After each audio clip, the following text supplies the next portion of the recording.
Hello, Garland Nixon here, and the actions of the Biden administration have pretty much doomed Europe, and NATO is in fact falling apart, and there's really strong evidence of that, which I plan to present. Let's talk.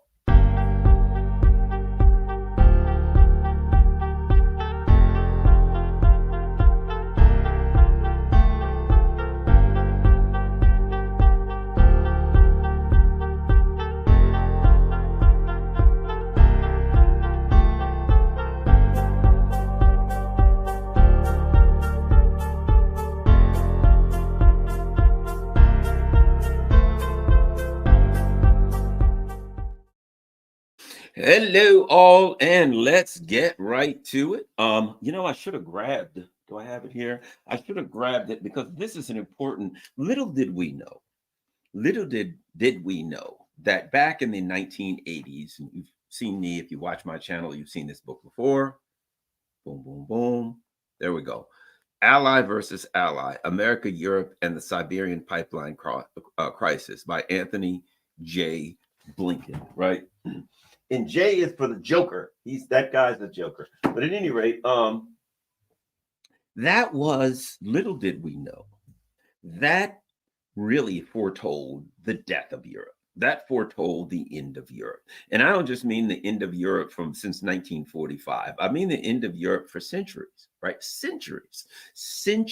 What has Europe done?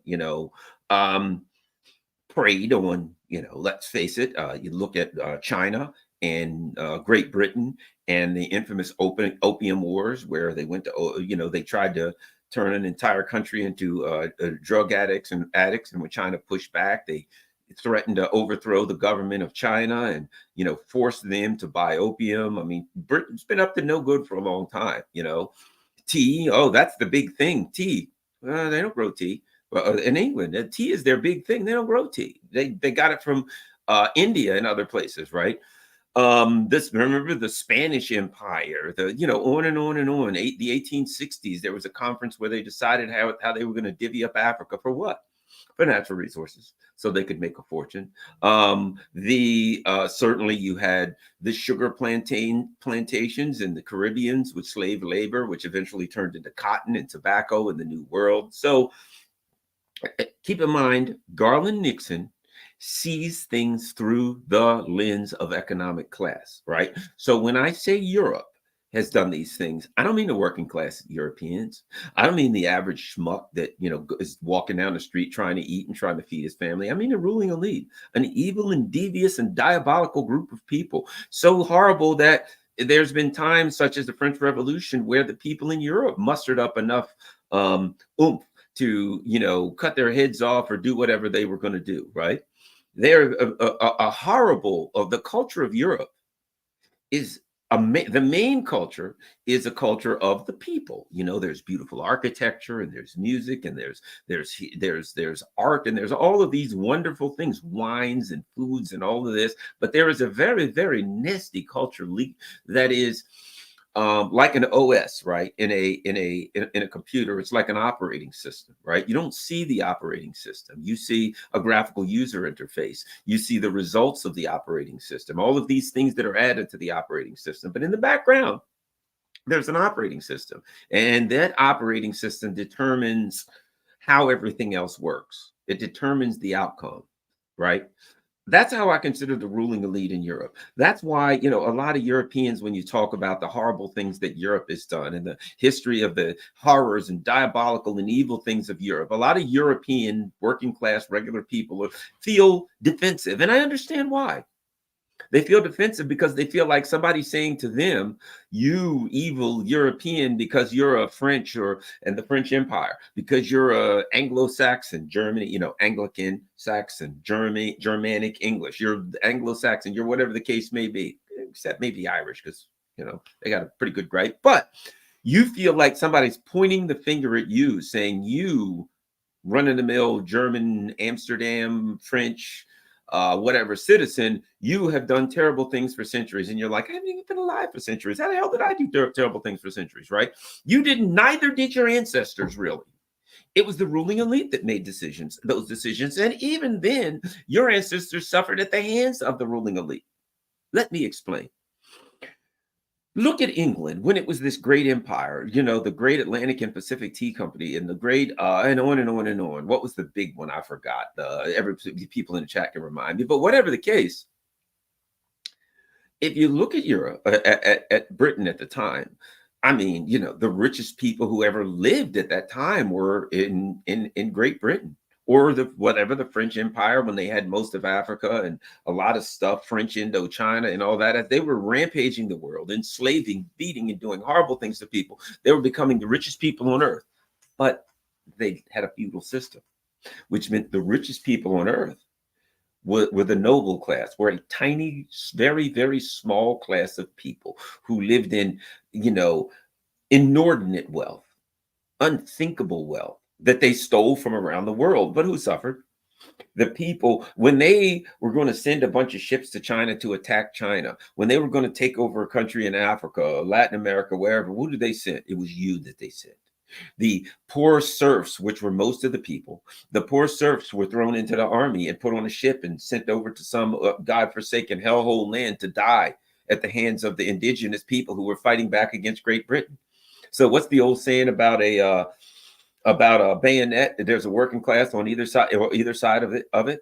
There were poor people, there were peasants. So they took the peasants, they dressed them up in a uniform, they sent them to some other place to die for a cause that they were not even going to benefit from, right? So when I talk about Europe and the evil things that have been done, I'm talking about the ruling elite. Same thing right here in the United States right now. You got a bunch of people suffering, right? Who are struggling, who are trying to make it. Most of the people are becoming poor, working poor, etc., right? But we have a small group of people. If the group is getting smaller and smaller and their wealth is getting higher and higher, greater and greater, right? So we have a long history of a decadent, immoral, greedy, brutal, vicious ruling elite who go around the world and slaughter people and steal their stuff, and they mistreat the people in their own country. So don't think that I'm saying to the German people or the French people or whatever, darn you evil Germans and French people, screw you. No, I'm saying here's what I'm saying. We have a common enemy. We have a common oppressor, and that is the ruling elite. We got a common oppressor. And here's the other thing. If you fight back against the ruling elite in your country, if you look at Haiti or whatever country, the Sahel region in Africa, on and on, the countries that are being abused by the ruling elite in your given country, mine is the US, yours might be France, Amsterdam, whatever, right? You have a common oppressor with those people. The same people that are robbing Haiti to death, that are stealing lithium in South America, gold in the Sahel region and uranium and all that stuff out of Africa, stealing oil all over the place, that are oppressing the indigenous people, and the people of those regions are the same people who now have turned on you. These same countries these same companies and groups and rich people that our ruling elite have done away with any regulations, any rules, any government intervention, just said, well, just leave these companies alone, these banks alone. Do not regulate them in any way, shape, or form. They even got some of us believe in that. Hey, whatever you do, don't regulate Wall Street in any way. Just the government regulations will stop Wall Street from doing anything good. They have to be free to make the right decisions, and they'll go do the good thing. How's that worked out? They got deregulated. They're running around the world, stealing everything they can, screwing over people. And guess what? We created these monsters. We set them loose on the world, and now the world's pushing back, and they are coming home. They're coming home to eat here. And since they can't get a meal, since the Sahel region of Africa's pushing back, since what used to be French Indochina and all these other places are pushing back saying we want freedom, they need a victim. They need a meal. And guess who it is now? It's the people that were the serfs, the people that were the working class, the working poor in their own countries. They are turning on us. These monsters that were created by the ruling elite, which include the ruling elite, are now coming home. They got to eat somewhere. And guess who's for dinner? Guess who's coming to dinner? You, sir, are on the plate. Okay? Now, that being said, they were never rational. And they were never moral. They've always been decadent bastards, right? Horrible, and no honor amongst thieves. They'll rob themselves just as quick as they'll rob each other. And when they're hungry, they're going to eat. They don't care if it's somebody smaller than them, that's who gets eaten. even if it's on their own so-called team. They have no team, right? So where are we now? The U.S., basically British imperialism, the British Empire crapped out. And when it crapped out, the U.S. was growing, so it hitched onto the U.S. empire, thinking, you know what? We know how to do it. We're smart. They're just knuckle dragging apes. We'll use them for the brawn, and we'll be the brain, and we'll continue to be the British Empire, and we'll just use these idiots, these apes in the U.S., and they'll do what we want. We'll use them to push around that, and they feel like they're part of the team. The Brits don't, the ruling elite feel like they're part of the team, because even though they can see, even though, not just in England, even though the ruling elite all throughout Europe can see that the US empire is destroying their working class, is consuming their working class, is burning their working class for fuel for the US empire, they don't give a shit, because they're part of the ruling elite. So what they see is a team of the ruling elite, which includes the ruling elite here in the US and in all the countries in Europe. And so their thing is this: we're all going to eat together, man. And it just so happens that it's time to consume the working class, the working poor, and the poor. Oh, well, sucks to be them. We're all going to stick together, our team. So what's the problem they have? There's a couple problems, but the biggest one is it's starting to be too obvious, right? They're making it too obvious. Let's look at what's happening in, well, let me get back. Let me look, before I get to modern day, let me get back to that book and talk about that. So I wanted to open with something, but let me talk about that. So the 1980s, Tony Blinken, who is a young, I consider him an Israeli spy, to be quite frank, and a voice for the ruling elite and the neoconservatives. Again, for those who didn't know, I'll tell you once again. Ghislaine Maxwell, who was Jeffrey Epstein's partner in that intelligence operation. Her father was named Robert Maxwell. When Robert Maxwell, that wasn't his actual name, but that was the American sound name. He went from his very Jewish sounding name to his American sounding name. But the bottom line is, Robert Maxwell, there was a book written about him called Robert Maxwell, Israeli Super Spy. When Robert Maxwell died, he was a media mogul, but when he died,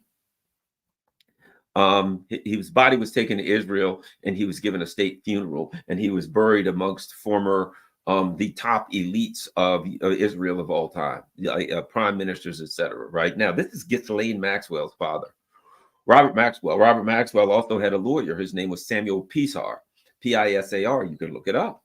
That was Tony Blinken's stepfather. His stepfather was Robert Maxwell, Israeli super spy and father of Ghislaine Maxwell, right? That was his lawyer was Tony Blinken's stepfather. Tony Blinken, as far as I'm concerned, is a spy of some manner, right? It is, maybe that's the wrong word. I'm not going to stop using that.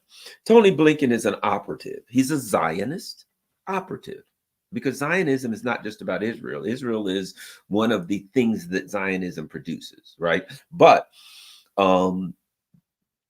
he's a Zionist operative. That's all he is. He's not an American. He doesn't work for us. He doesn't nothing to do with the U.S. He is an operative for international Zionism, nothing else. As was Robert Maxwell, as was Ghislaine Maxwell, and Jeffrey Epstein, right?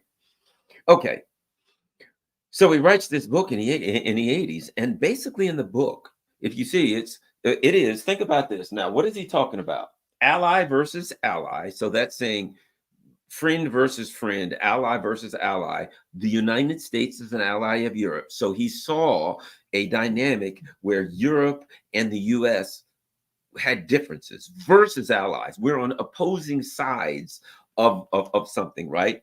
America, Europe, and the Siberian pipeline crisis. So he saw a pipeline going from Russia, at the Soviet Union at that time, to Europe as a crisis. And in that, he talked about in the book that the neocons here saw Europe getting cheap energy from Russia as a problem, strategically. Two things: it strengthened Europe, it strengthened Russia, it strengthened the bonds between the two. It made it impossible to see them as enemies. And of course, the Europeans, as he said, the Europeans saw this through the lens of economics. The neocons saw it, the U.S.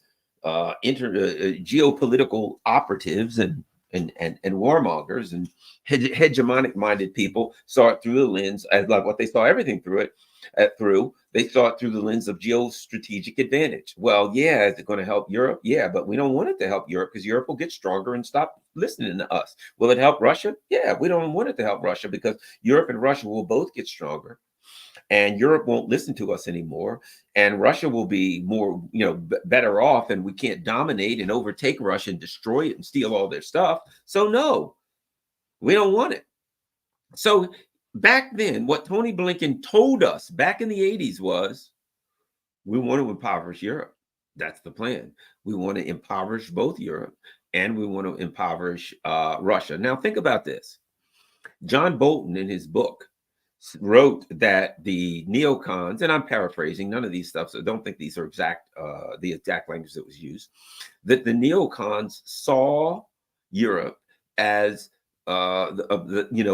behind China as the next greatest economic threat, right? So while Britain's saying we have a special relationship, while France and Germany are saying we're allies with the US and we're all Atlanticists, the US is looking at Europe saying, man, how can we control them, dominate them, and take advantage of them? The United States looked at Europe the same way they looked at the Middle East and Asia and Africa and Latin America, the exact same way. They only look at everybody. How can we control and dominate them? How can we impoverish them and keep them under our thumbnail? We want to run everything in the world. And the Europeans are like, hey, thanks a lot, buddy. We're all together. And they're like, yeah, we're all together. All right. And you, sir, are going to be our lunch.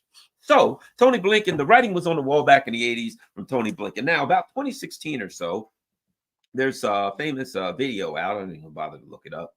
You can find it. There's a famous video where Condoleezza Rice is talking about to somebody, I don't know who the hell, whoever, about Europe eventually having to learn to live, basically, again, I'm paraphrasing, learn to live without Russian energy. In other words, look, you guys are doing well. Your economy's doing well. You're getting stronger. Russia's getting stronger, and your relationship with Russia is getting stronger, and it's becoming economic. And we can't, continue to say that they're your enemies if you got a strong economic relationship, and you guys are getting stronger. It ain't gonna work. So she basically said Europe is going to have to understand that at some point they got to cut off Russian energy. I'm paraphrasing, but that's what she said. In other words, they're doing well. They have built she understood what time it was. Europe has built its economy based on cheap Russian energy. That's got to go. Now, do we know that that's going to destroy your economy? Oh, duh. That's the intent. The reason that we want to stop. Now, I'm adding this. The reason we want to do that is to stop their economy. They're getting too strong. We don't want them to be strong. We don't want them to be economically healthy. We want them to be in dire, desperate need and do whatever the hell we want them to do. We want them to struggle, and we want to be in control of them.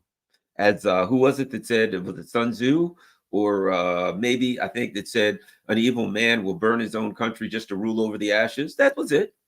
The US, the neocons said, we will burn Europe economically to rule over the ashes.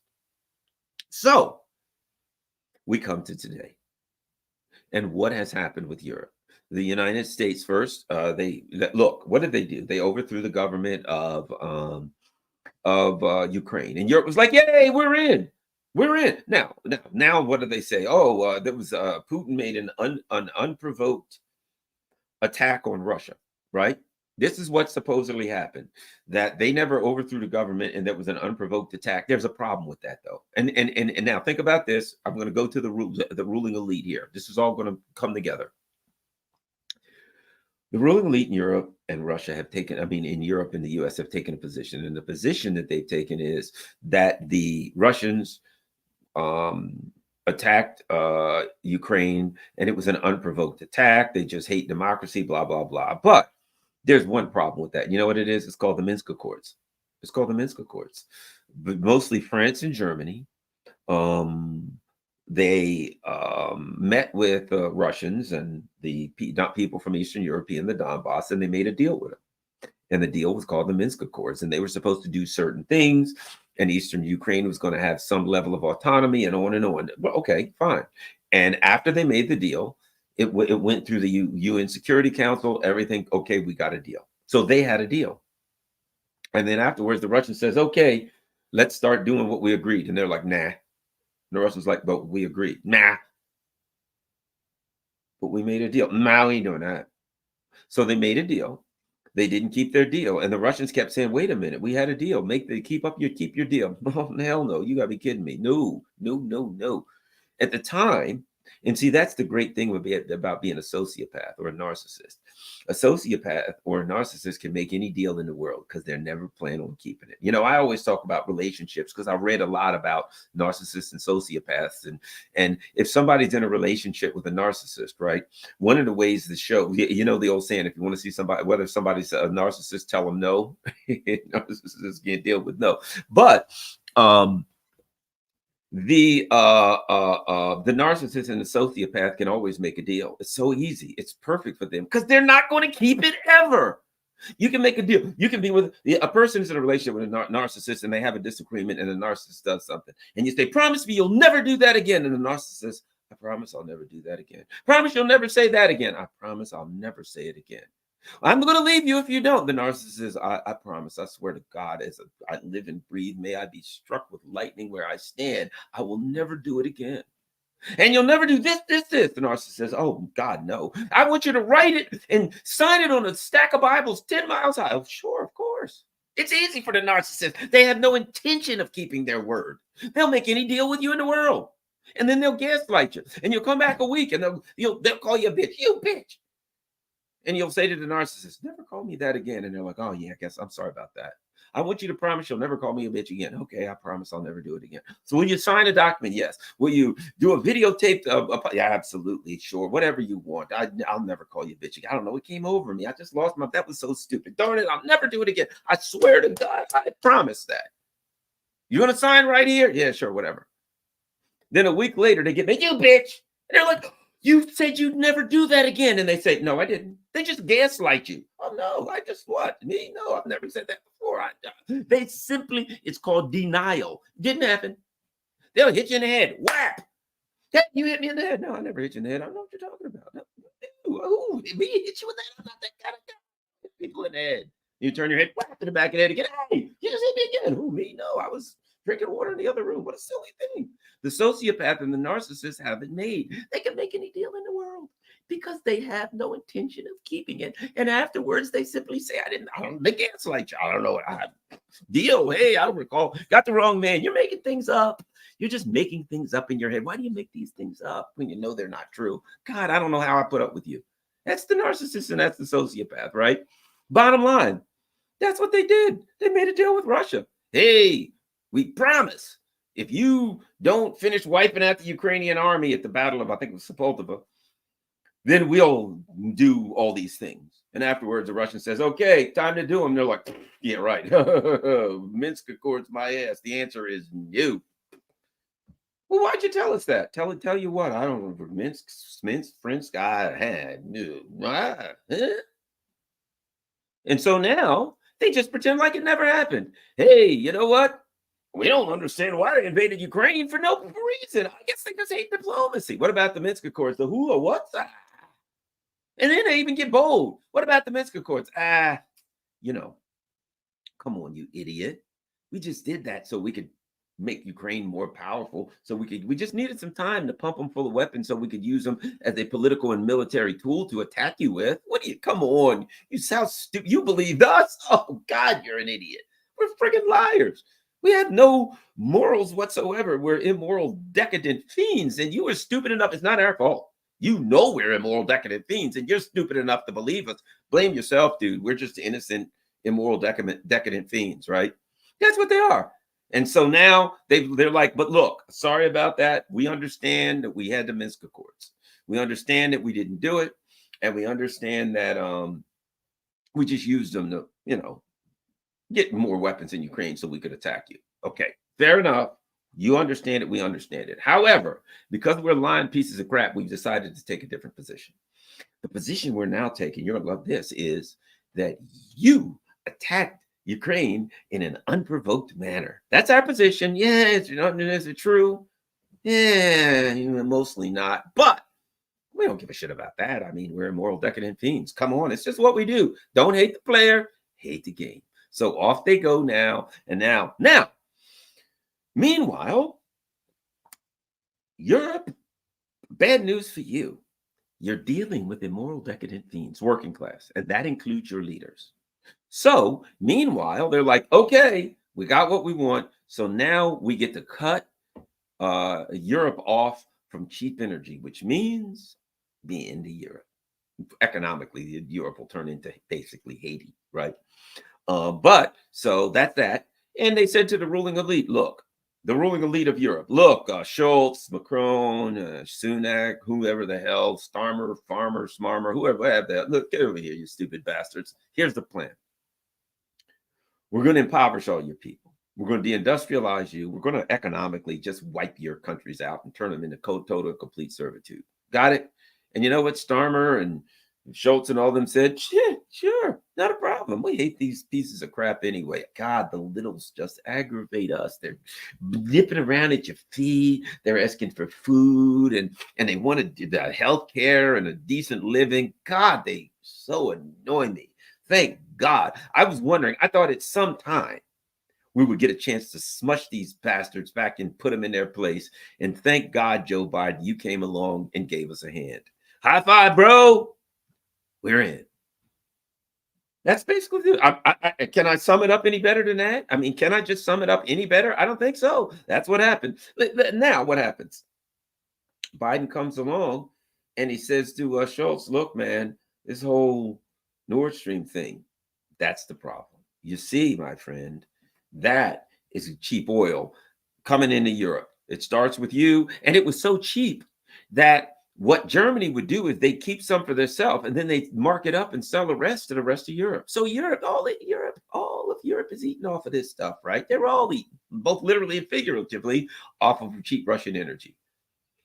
And Joe Biden, Ed Al, comes along and says, man, we got to bring that to a screeching halt, dude. We're going to have to blow Nord Stream. And what do you think Schultz and his team said? What do you think the Swedes and the Finns, etc., said? The Poles, we're in. Let's get it done. Let us do that.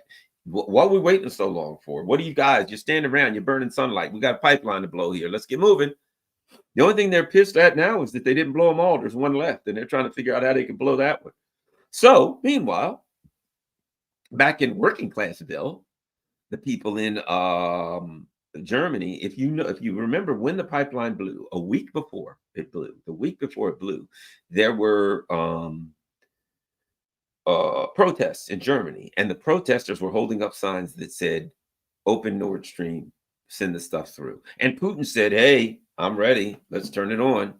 And Biden apparently said, ooh, shoot. Yeah, they're starting to talk Nord Stream. Hey, guys, yeah. Execute Plan X. All right. Boink. Kablooey. No more Nord Stream. And what did Schultz say? Did Schultz, think about this. Think about Schultz with Nord Stream. If your country was attacked, wouldn't you call together your security team, right? If somebody blew the most important economic piece of economic infrastructure, think about this for a second, in your country. Wouldn't you call together your security team? Wouldn't there be some kind of a harsh reaction? Wouldn't you be like, oh, this is fucked up. This is screwed up, man. We got to do something, right? Wouldn't you be like, look, this ain't gonna work. We got to find out who did it. We got to get it fixed. We got to get this going immediately. Call together the security team. Let's get our people together. Let's look into that. Let's start an investigation, right? So it's obvious the whole German government was in on it because it blew. And the Russians said, we need an investigation immediately. And the Germans were like, la, la, la, la, la. Hey, what's this over here? A schnitzel. Hey, Joe, hand me that schnitzel, right? And the Swedes and the Finns were like, yeah, we'll handle that. No need to get the Russians or the UN involved. We had it covered. Don't worry about that. We'll do the investigation ourselves.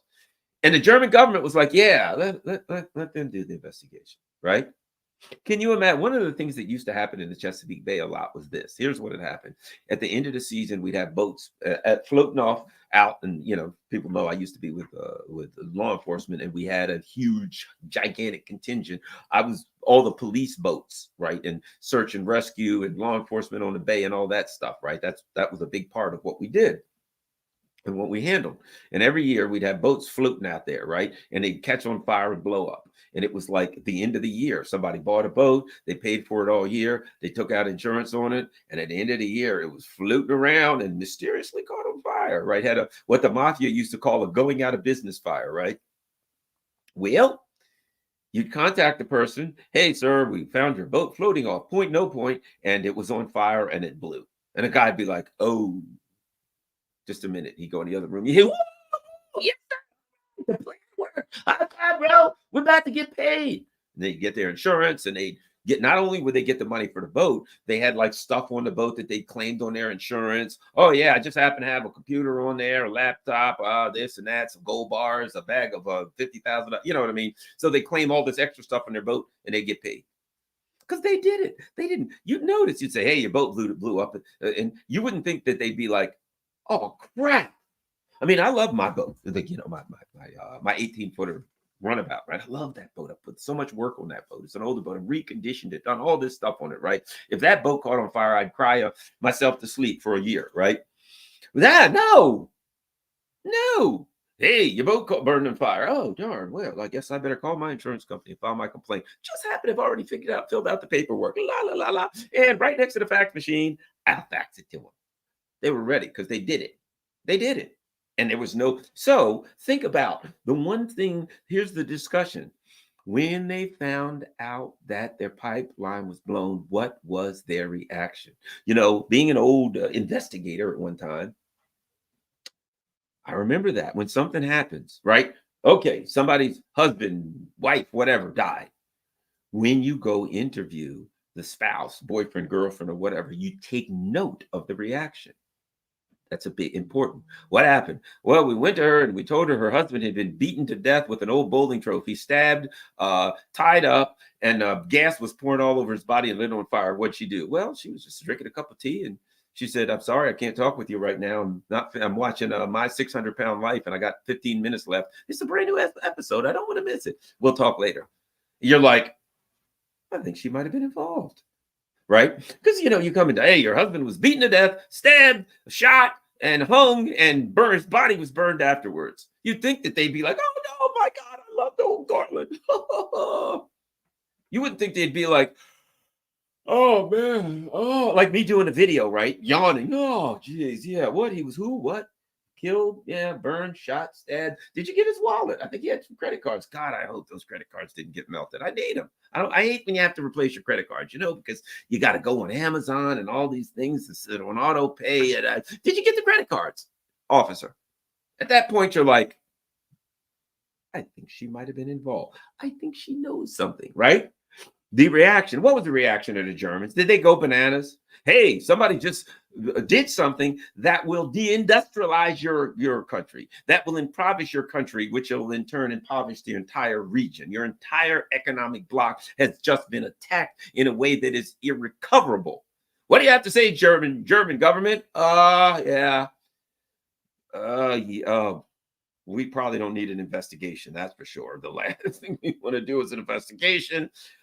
Joe, bring me some schnitzel, put a little bit of extra mustard on that. Hey guys, I'd like to talk to you right now. Do you have anything to say? Do you know anything? Any possibility of who might have committed this crime? And Schultz and them are like, do I have to talk?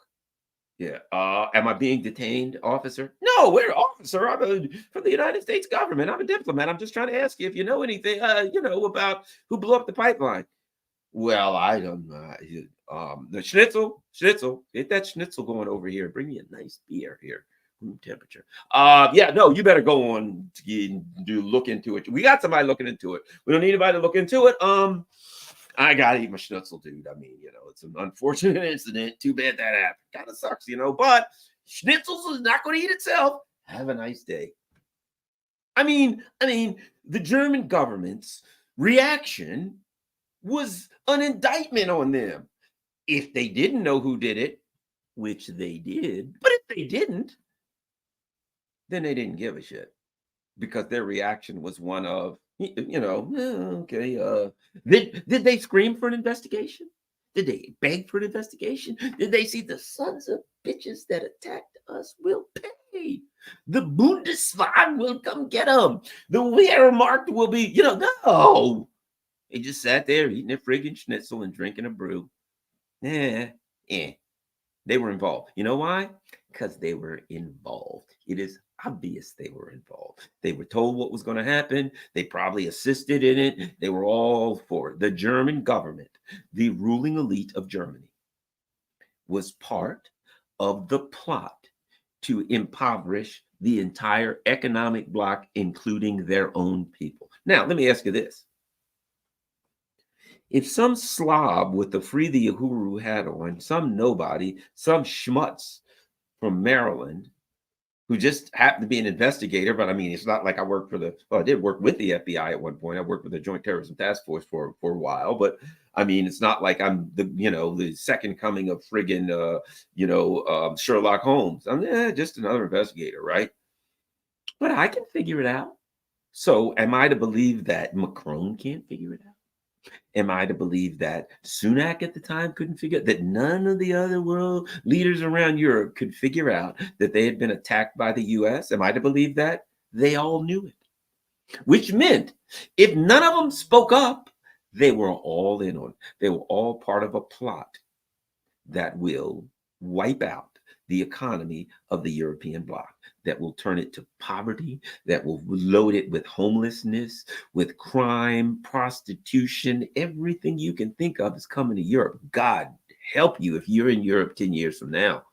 God help you. It ain't going to be a good place to be. I'll tell you that right now. I'll put it like this. You know what will happen there? The people of Haiti, and might I add, just absolute victims of imperialism. The victimization of Haiti is a crime that damn near goes unmatched in Maryland, in American history. But here's my point. The Haitian people, as poor as Haiti is, as destitute as Haiti is, they'll be looking at Europe going, oh man, I think we need to send something to these people. Can we help them out some kind of way? They got it rough. Well, I may be in an impoverished state, but it could be worse. I could be in France, people in like the most impoverished place on earth, who are like living off of eating clay and dead fish or something, the most impoverished, beaten down and abused by imperialism for centuries, will look around at each other and say, man, life ain't so good, huh? And they'll say, could be worse. Why? We could be in Brussels. They'll be like, oh, geez, don't say that. Brussels, my God, no. Don't think of that. No, that's a fate too horrible to even imagine. I'm sorry if you live in Brussels, but don't hate the guy. Don't hate the messenger, guys. Do not hate the messenger. Let's face it, if you knew what I knew, you might be building guillotines even as we speak. Let us continue. So the bottom line is this. Tony Blinken wrote long back in the 80s what was coming for Europe. And 2016, Condoleezza Rice said, you better enjoy those outdoor cafes, Europe. You better enjoy your culture and all the things you got, because you ain't going to have it much longer. And the ruling of lead of Europe was like, yeah, we're in on it. So what? They'll leave. They'll move out. They don't give a shit. They're part of it. They'll be all living in South Florida, which may not be all that great either. But at any rate, so what we're looking at is this. Volkswagen is like going to close some plants. Well, why wouldn't they? They can't afford that. Look, European industry cannot be competitive. It already has an issue of competition, and that is that it has to pay higher wages than traditional, as you would call, third world countries, right? It has to pay higher wages. It has to. What the hell just happened to my other? I just lost crap. I just lost my other. All of a sudden, there we go. My other screen went. Thank goodness it's back. All right. So, where was I, dear Europeans? Sorry, I got sidetracked because my second screen went out, but somehow I unplugged it a couple times and it came back on. So the bottom line is this. So the European ruling elite go along with the US, and the industry already had a problem, and that is you got to pay high wages and you got to give them all kinds of stuff, right? That maybe in other parts of the world they don't, right? They don't like that. That's why. Look, part of what's going on here in Europe is they are deliberately moving the industry to countries that are cheaper. They're deindustrializing. And you think to yourself, well, why would Siemens and Volkswagen and all BMW and all these people, why would they hurt themselves? They've got this great industry in Europe. Why would they destroy themselves? Why would they take themselves? No, no, no, they ain't destroying themselves. What do you think they're going to shut down? No, they're not. They're going to say this. Let me give you the plan. This is exactly what they're going to say. Well, guys, we're a German company and we really love our home country and we really have been here building, fill in the blank, for so long and making these people and providing jobs. But unfortunately, the cost of energy has gotten so high that we can't afford to stay here in Germany, France, Italy, wherever the hell, right? All of them, Amsterdam, Denmark, Finland, Sweden. We can't afford to stay here anymore. So we really don't want to do this, but we're going to close operations here and move them to a country that has no regulations. We're going to move them to a country where the people are poor and desperate and we can pay them a couple bucks an hour. And unfortunately, we really don't want to leave. But we've got 50,000 employees here. We really don't want to throw out 50,000 employees that are costing us, $1 million a day. We really don't want to throw these employees out of work.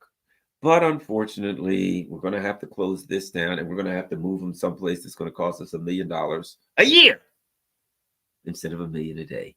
Darn. So while the corporate owners and the ruling elite may pretend,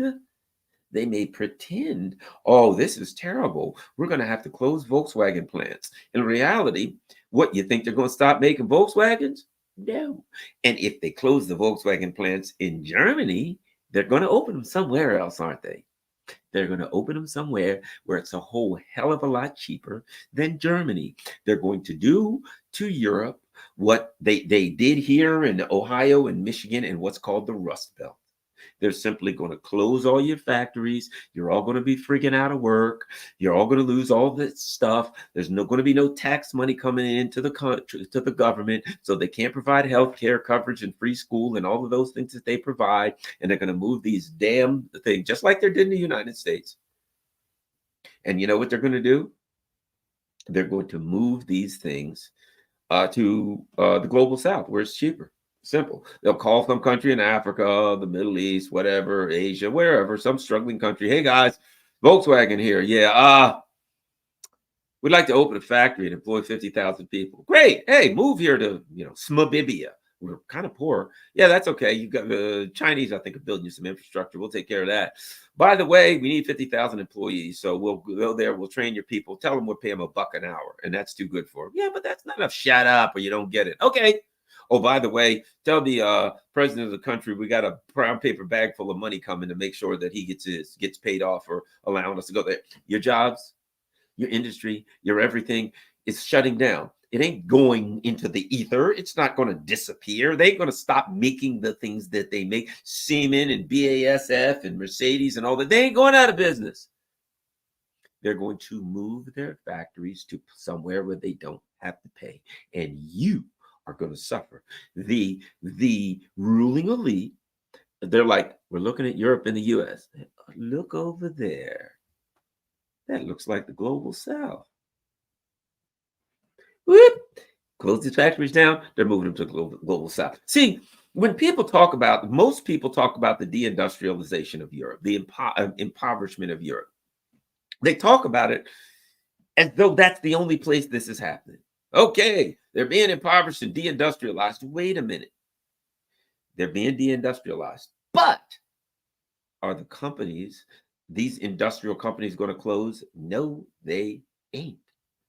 The deindustrialization, we can put it a different way, because deindustrialization almost implies that the industries are just going to go out of business or disappear, right? What we could call it something else, whatever term we come up with, it basically means they're going to they're going to close down the industry, and they're going to move it. They're going to move the industry to somewhere where labor and resources and all of these green laws don't exist.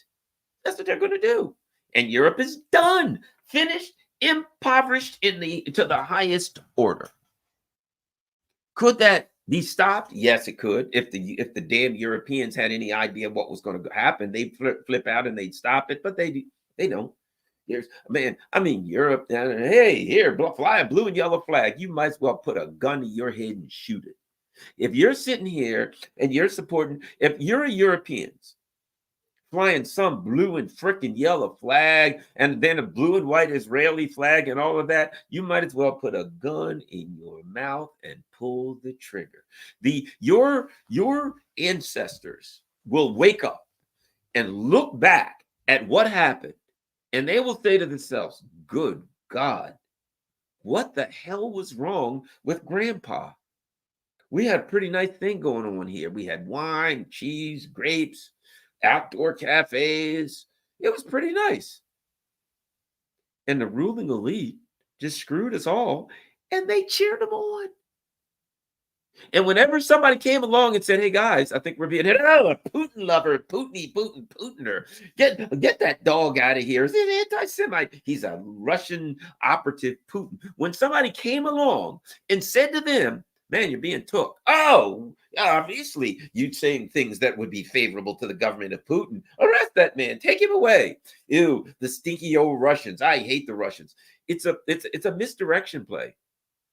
The ruling elite of Europe and of the United States are robbing you, they've attacked your infrastructure, they're closing down your industry, they're moving it to the global south, and meanwhile, they're telling you to blame the immigrants in their country. You got to blame this guy, he's a Muslim guy, he's in France, Paris. It's his fault. Not that they attacked his country and blew it to smithereens and impoverished his country, and then he ended up following his money that was stolen and brought back to Paris. His gold was stolen and brought back to Paris. He just kind of followed the gold back to Paris. It was his in the first place. He felt hey, why can't I get a piece of this gold? You took it out of my damn country. You know, he's from whatever, Niger. Hey, look, the uranium that's lighting up this room came out of Niger. Why can't I get some of that light? It's from my country. So they followed their natural resources back to the thieves that stole it. And then meanwhile, the thieves that stole it are the same thieves that are robbing you. And when you looked up and said, hey, what's this guy doing here from Niger? What's this guy doing here from Syria? The ruling elite said, yeah, he's a bad guy, man. He's just going to screw up your culture. He's going to screw everything up. It's all his fault. If I were you, I'd go burn his house down. It's all blame him. Oh, by the way, we're closing your factory down and we're moving it back to Niger. We're going to close your factory down. And guess what? He'll be going home because your jobs are going to be in his country because we're deindustrializing and we're moving the industry back to global south. So the good thing, think about this. In the future, what's going to happen? You have it made. All the people from the global south, yeah, that happen to be in Europe, yeah, they're going to go back to hell home and get a job, the one that used to be yours. All of it, you're going to be like, hey, what are all these people in Africa doing running around Germany? Guess what? Volkswagen's going to close down and they're going to open and hire 50,000 people in Germany. And you'll say, what happened to all those Africans? Oh, they went back to Africa. Why? Because Volkswagen opened the factory in Africa. The one that they closed here in Schmittenberg, Germany. Yeah. Gerpingen, Germany. Yeah. Well, it's now in whatever the hell, someplace in Africa. And so all of the Africans here went home. And now they're living good. Really? You've been to Africa lately? Yeah, they got sidewalk cafes and they're drinking wine and eating grapes and cheese, living pretty damn good, actually. I think I'll move to Africa. The Africans will be like, no way there, European guy. You can't come here. You'll screw up our culture. Oh, the fortunes will surely change, my friends. The reversal of fortunes is on its way. And the ruling elite just feel like in Europe, it don't matter. Because you know what? Because you work for us and we're making money in Europe, right? But we're the ruling elite. We own these factories. When we close the factories down in Gerpingen, and we move them, we're still going to own them, but here's the beauty of it. We will have less overhead, so we'll make a greater profit at your expense. All that money that used to go into your pocket for food and clothing and all that we had to pay you, yeah, well, we're keeping that money now. We're paying them 1/10 of what we pay you. So hey, things are looking, the future is bright for the ruling elite. I'll put it like this. In Europe, the future is bright for the ruling elite, and it's dark as hell for everybody else. So bad news if you're European. If I were you, I'd think about doing something about that. I'm just going to throw that out there, but it's your life. Move as you see please. Or you could just go out and get yourself a blue and yellow flag and stick it out your window. Support Zelensky. Woo-hoo-hoo. Hey, what are you going to do? Well, all that money that we used to use to fix the roads and streets and send your kids to school and all, yeah, it's going over to Zelensky. And him and the oligarchs in Ukraine are going to divvy it up. It ain't going to the battlefield. They're going to divvy that crap up, and they're going to hide it in offshore shell companies. That's what's going on with it. But it is what it is. So let's continue. Let us continue. NATO. So the second largest land army in NATO is what? Turkey. Now, what do we know about Turkey? In 1999, Turkey applied for the EU, and the EU said, yeah, we're working on getting you in. 99. 25 years ago, Turkey ain't getting in the EU. They ain't never getting in the EU. The EU is like, yeah, we're gonna let a majority Muslim country in the EU. Yeah, that ain't happening. Sorry, Turks. But here's what we'll do. We will string you along. You know, kind of like, you ever know a good-looking girl who like loved to string guys along? I've known people like that. And they love the attention. And they would have guys that they would never date, but they would always string them along, usually at work or something, right? And the guy always comes over and he thinks he's going to get a date with her, but he's never going to really get a date. She just likes the attention. And he comes over and he goes, hey there. They figure out the name, Missy. Hey there, Missy. How are you? She's like, hey, Dave, glad to see you again. Come here, give me a hug. She hugs Dave every day. And Dave goes home and he thinks to himself, I think I'm getting closer. I think I'm going to get a date with Missy. And Missy's hot. She is so hot. Dave, you ain't never getting a date with Missy. Missy likes the attention. She likes you as a friend, but reality, you're a nice guy. She wants some idiot who really doesn't want. So what Missy really wants is the guy that when she looks at him and goes, hi there, I don't know if it's Garland. The Garland goes, oh, hi, Missy.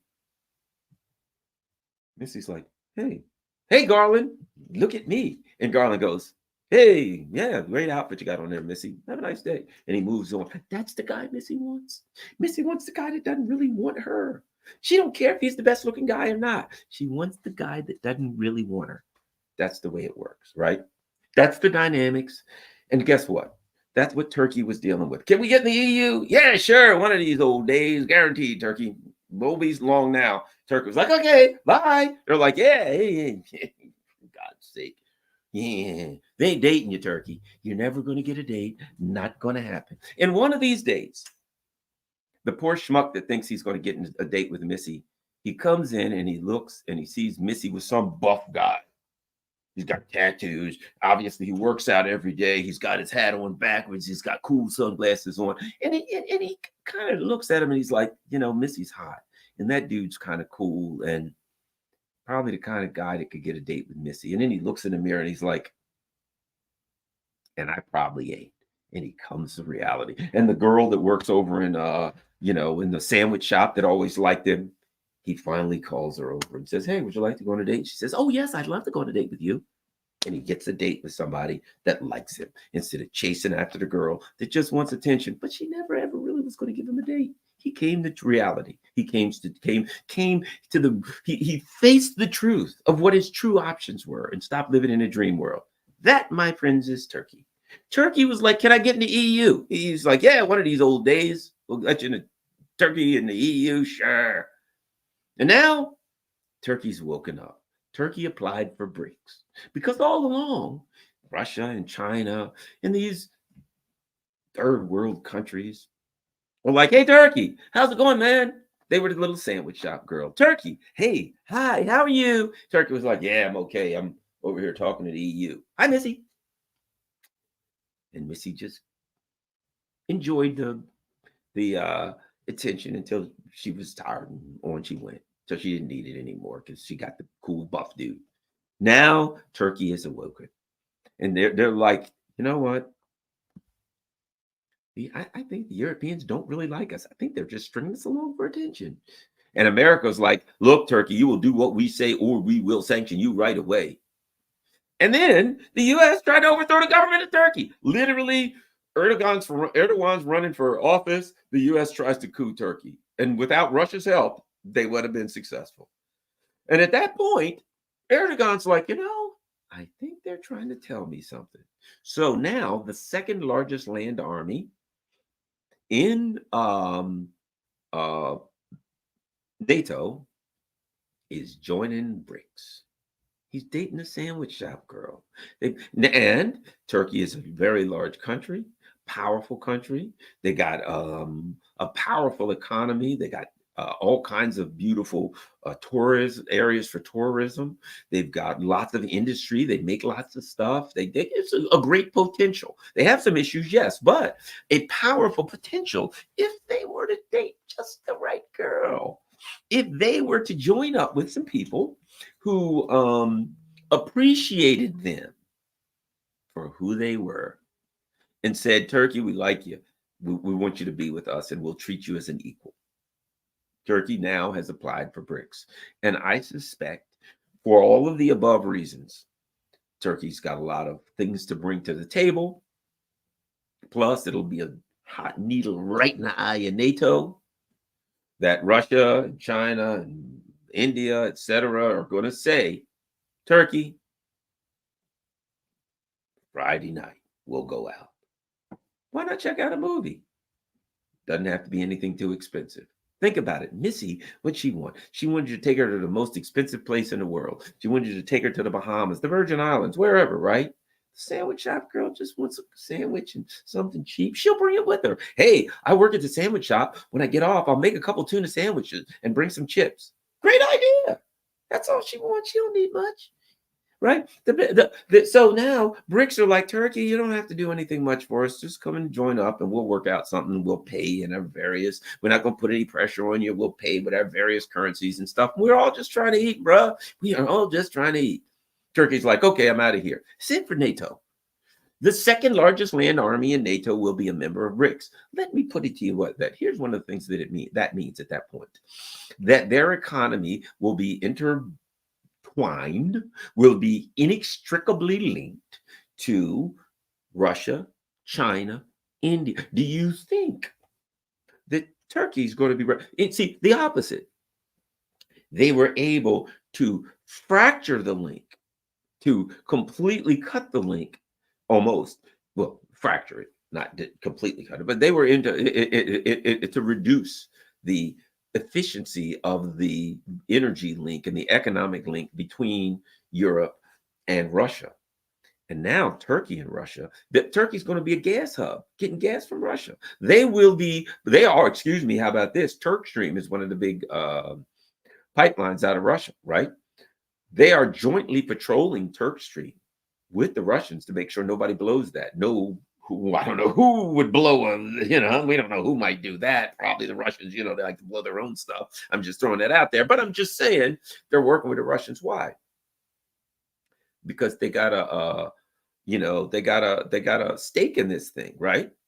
So once they become more and more and more intertwined, intermingled, inextricably linked to Russia, China, etc., they ain't going to war with Russia, and they will be inclined to help defend Russia, at least not militarily, because Russia doesn't need defense militarily, but they will be diplomatically. And might I add, it's a Muslim country. Do you think the genocide in Israel is helping the relationship between the United States and Turkey? Granted, Erdogan hasn't done all he should by any stretch of the imagination, but he's under some serious pressure. I mean, last week, I don't know if you saw the story, there were a couple of Americans who were just like wandering the streets of Turkey, and a bunch of citizens grabbed them and were about to beat the hell out of them, and some people got them out of there with their lives. The Turkish people are not happy with the Americans. I'll just throw that out there. And it has to do with what's going on in Gaza, in the West Bank, etc. Right? So the Turkish people are more than happy to break their relationship off with Europe and the US. And once you start losing, look, empires expand and contract. When NATO has been expanding, hasn't it? That was the issue. What did they say about NATO?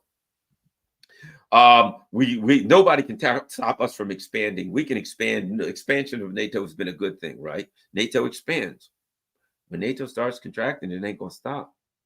And as an example, Ukraine is not a member of NATO, technically, but it's not a formal member of NATO. But NATO has never put as much money and resources into any NATO state as they have Ukraine. So I'll put it like this: Ukraine may not be in NATO, but NATO is sure as hell in Ukraine, right?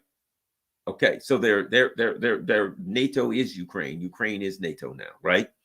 Okay, in the same way that Ukraine is NATO, is an extension, is a tool, a political and military tool of NATO in the same way, right? Informally, when Turkey joins BRICS, informally, it'll have left NATO. It'll be, it's kind of like, again, I always go with relationships. The guy's dating this girl and he gets sick of her crap, and at some point he knows it's over. I'm going on elsewhere. And he starts talking to this other girl that he works with. And she's like, yeah, I know things are rough. And she never treated you right. He's gone. He's out of there. Informally, he's still dating the first girl. I mean, formally, he's still dating the first girl. And that's his girlfriend. Informally, he's talking to this other girl at work who's telling him, yeah, oh, she never treated you right. Well, she's thinking, yeah, I will, right? She is going to nab him. She's like, yeah, that other girl's screwing up now. I'm taking him. And before you know it, he's with the other girl. But he's still dating the first girl. Fair enough. But informally, his ass is already gone. He's done. He knows he's trying to hide it from himself, but he knows he's out of here. He knows. And then one day they gaze into each other's eyes, and then they just kind of smooch or something a little bit. They're like, no, we can't do that. I'm going with this other guy. So I don't know how that happened. Oh, I'm not going to happen again. Geez, I don't feel good. Bye, see you tomorrow. And he runs off, but he knows he liked it and showed it. So does she. And she's grinning out of the corner of her mouth because she knows this thing's all over. She knows when it's all over, she's going to have that guy with 2.5 kids in a minivan. She's going to be a soccer mom saying, you got to get home because you got to take Bill to soccer practice. He's going to be, I'll be home in a little bit, honey. I'm rushing now. She knows what's coming. The other girl's done. She's out. She's finished. But formally, that's still his girlfriend. Informally, he's heading towards 2.5 kids in a minivan with the other girl, right? Well, here's my point. Turkey formally is still in NATO. When they join BRICS, they done kissed the other girl, brother. When they join BRICS, they have kissed the other woman. They are formally still in NATO. They're out. They fighting. Yeah, come on. You're going to fight Russia and China? Not happening. You're trying to eat with Russia and China. You're sitting at dinner with Russia and China. You're holding hands with Russia and China. And Europe's going to start calling, hey, aren't we still going together? At first, Turkey will be like, yeah, sure. What are you talking about? I'm not seeing anyone else. Where were you last night? You didn't call me all evening. My phone died. And I was watching the Colorado-Nebraska game. Yeah. Yeah. No, they weren't. He was with the girl. He's done. And she's starting to get the idea. And that's when she'll get desperate and try to take him back. Sorry, too late. He's on his way. And that's where we are. I think I'm getting a little carried away with these metaphors, but it's kind of fun. What the hell, right? Okay, so my point is this. I've already made my point that economically speaking, Europeans toast that it was deliberately done, and it will explode. And it will explode. And the last thing I'll say about Europe, it will explode. There will be blood, as the movie said, right? As Saw said in the movie, oh, there will be blood, right? There's going to come a time. You just can't do this, but so much. When the European people, right now, what's happening in Germany? The Germans are like, hey, we're voting for alternative parties. And the German government are just outlawing. Yeah, whatever the hell. AfD, Sarah Wagenknecht, whatever the hell. We're outlawing those damn parties. Screw you, right?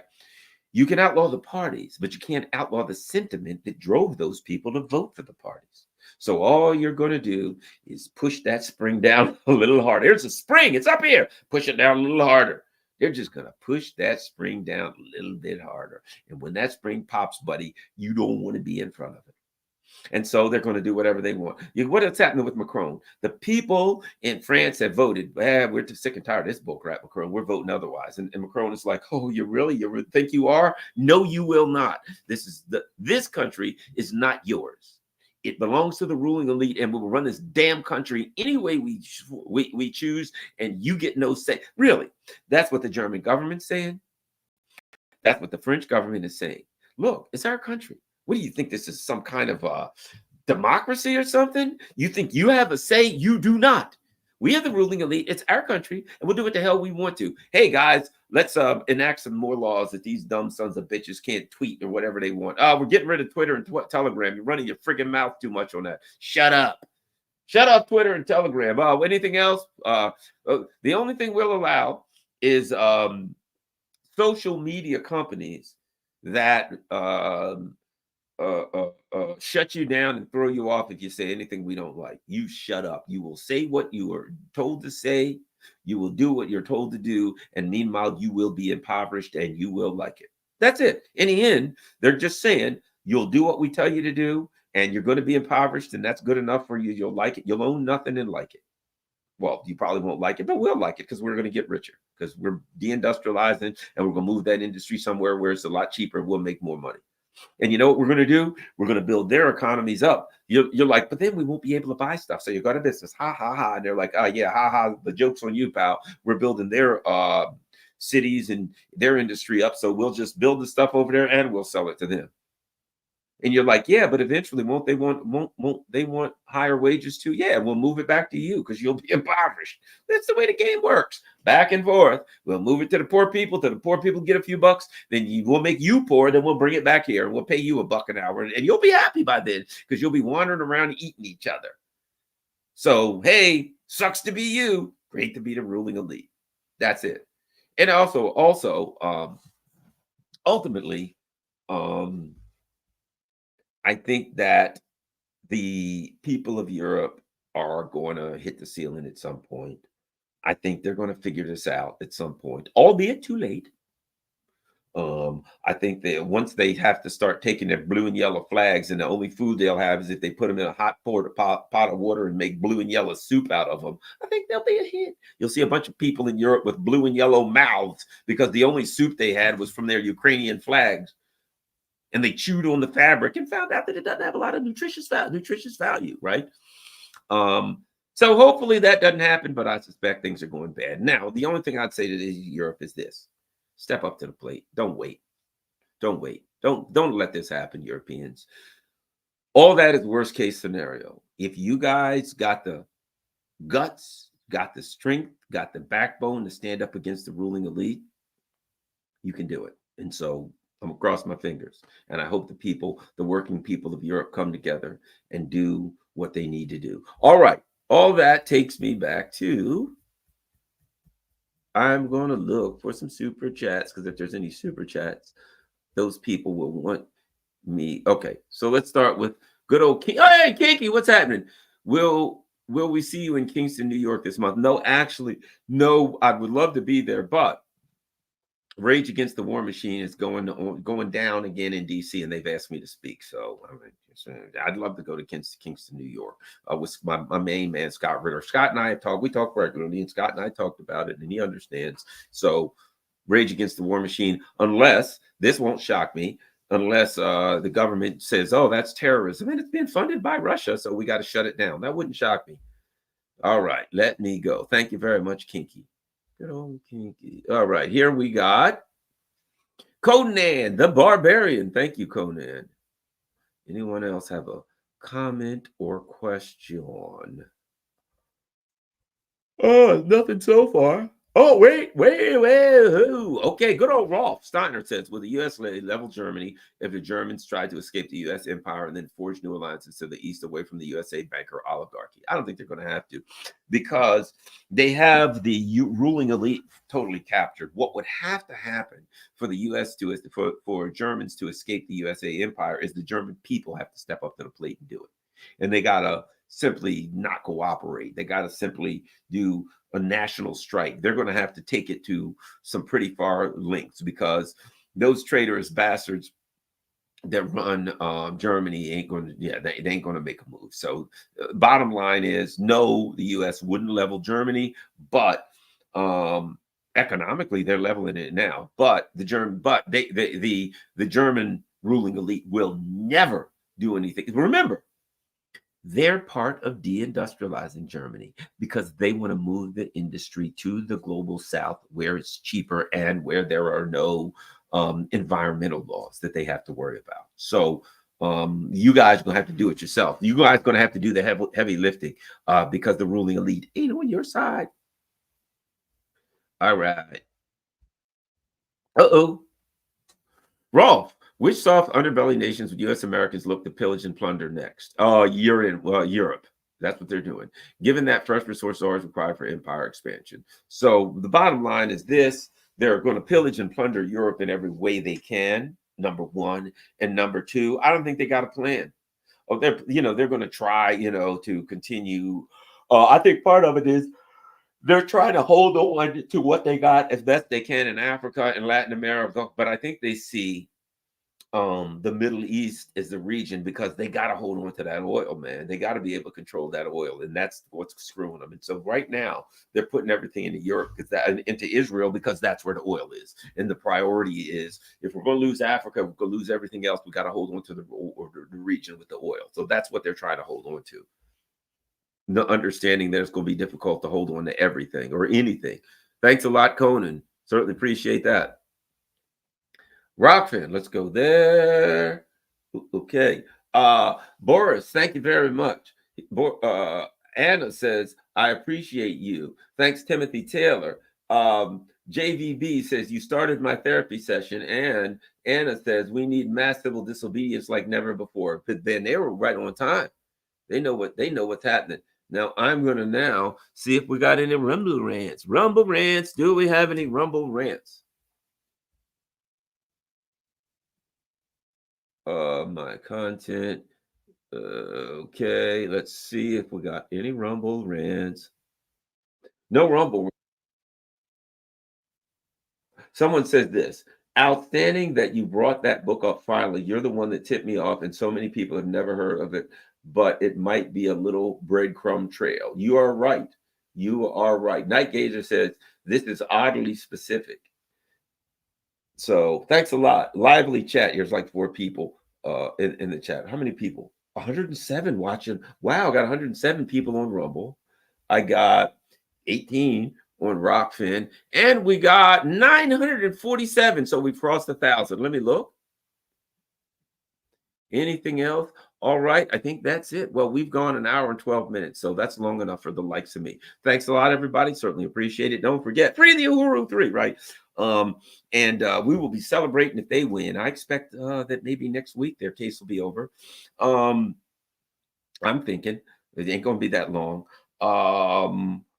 What I want to say, keep an eye on everything, guys. Keep your eyes open. There's a lot of this is just before the U.S. election, so the neoliberals and neoconservatives, whatever you want to call the filthy scumbags, they are desperate right now, so they're going to blame everything. Russia did it, the game plan. They're very, very nervous. There's going to continue to be a massive crackdown. Somebody asked me about that shirt. End the damn wars. That's the shirt. End the damn wars. Now I got all the messages. Free the Uhuru 3 and in the damn wars. How about we go there? But at any rate, just last but not least, look, if you can afford it, please donate to help the channel. We got certainly Patreon, we got PayPal. Buy me a coffee is great. You go there, buy Garland a coffee. How much? $5. How many coffees? However many you want. And buy me a coffee now is just like Patreon in that now buy me a coffee you can become a monthly subscriber and do the 5, 10, 15, whatever you had a month. You can do it just like a Patreon thing. If you don't like Patreon, you go to buy me a coffee, PayPal, Cash App, whatever the case may be. All of it scrolled across the bottom. Follow me. Facebook, Garland Nixon, Instagram, Garland.Nixon, at Garland in on Telegram. And, I ain't on X, but I think that's it. Rumble, make sure you go over to Rumble and you follow me there. Rockfin, ROKFIN. Last but not least, Rockfin's great because it doesn't have any advertisements. Now, Rockfin is free. You can join for whatever you want, at no cost. But keep in mind something about Rockfin. They don't have any advertisements. The way they stay in business is you can, if you choose, become a subscriber with it, which is $14.99 a month. And then anything that's premium anywhere on Rockfin, you can see it. Rockfin's great, though. A lot of good conspiracy theorist kind of people. That's what Rockfin, I think, is. All the good, great conspiracy theorists, go to Rockfin. You'll love it. Thanks a lot, you guys. If you like all the COVID stuff, man, everything you want to hear about COVID, you can find on Rockfin. People who do like all the COVID stuff, they do like Rumble and Rockfin. But Rockfin started it off, really. All the COVID stuff really started really strong on Rockfin. Thanks a lot. Last but not least, I think that's it. Peace, my dear and fluffy friends. I'm out.